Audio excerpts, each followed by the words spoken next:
Welcome back, everybody. It's Dr. Craig Malkin, a clinical psychologist and lecturer for Harvard Medical School.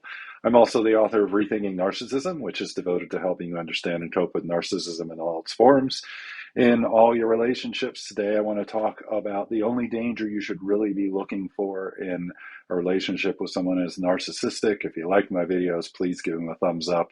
Remember to subscribe by turning the notification bell on so you can see them when they come in. A lot of information on how to recognize danger in a relationship, whether it's with somebody who's narcissistic or not, consists of lists of problems, character difficulties, defenses. I've shared information like this before, but you'll notice that in my videos, I spend a lot more time detailing and focusing on the kind of impacts, say, that you have if you've been in a relationship with a narcissistic parent or other difficult relationships, because I want to help you focus on what it is that you need to change in order to feel better yourself. So the first thing I would bring to your attention is that I have spoken elsewhere about this idea of the figuring out response, where people get stuck on thinking about what exactly it is that makes their partner tick, and are they narcissistic, or what is the problem exactly? And as before, I'm going to encourage you to move away from that.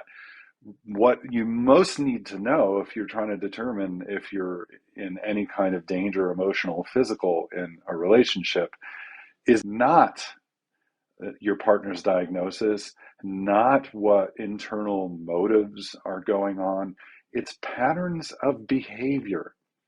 So if you want to catch danger, I want to help you be aware of the patterns of behavior that should be of most concern to you.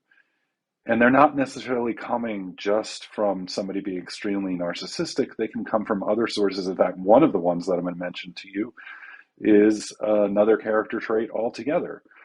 So rather than focus on a list of symptoms, a list of character traits, some kind of subcategory of the DSM, I want to help you recognize the very clear signs that you should just be looking for.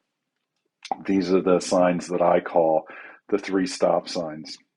So the 3 stop signs are patterns of behavior that if you see them, I want you to slow down and think about whether or not you have the supports that you need to leave a relationship. Do you have psychotherapists? Do you have friends? Do you have a network of supports? Because really, when you see the 3 stop signs, it doesn't matter what the person's diagnosis is. It's the only dangers that you should be looking for. And the first stop sign is one that I've talked about at length, and it is denial. If you are with a partner who cannot acknowledge in any way their problems, things that they need to work on, the impact on others in particular, right? An external focus, just an awareness of what impact they have on others. If you have somebody who has that level of denial, I'm going to refer back to some of the research briefly here, that we do know that denial is a predictor of some of the worst forms of pathological narcissism. But of course, as you know, it's not unique to narcissism. As long as you see denial, though, it is an indicator that nothing can really change that's problematic in the relationship. So if you've got a partner, a friend, someone that you're looking at and trying to figure out, can this relationship work for me, and they're in denial, one of the 3 stop signs is denial. And it's really a sit up and take notice that maybe you need to think about how you can extract yourself from this relationship. The second stop sign is obvious. It's abuse, whether it's physical abuse, emotional abuse, so hitting, pushing, physical threats, emotional abuse of the kind that people are often encountering in really manipulative relationships, say like gaslighting, even if it's just gaslighting, somebody who tries to convince you that you're the one who's not seeing things clearly. You're the one that there's something wrong with. You're the one with the problem, right? If you hear language like that, this is a hallmark of gaslighting. If you get that kind of behavior, that kind of emotional abuse, it doesn't matter the nature of the abuse. It's still abuse. And Abuse is 100% on the shoulders of the abuser.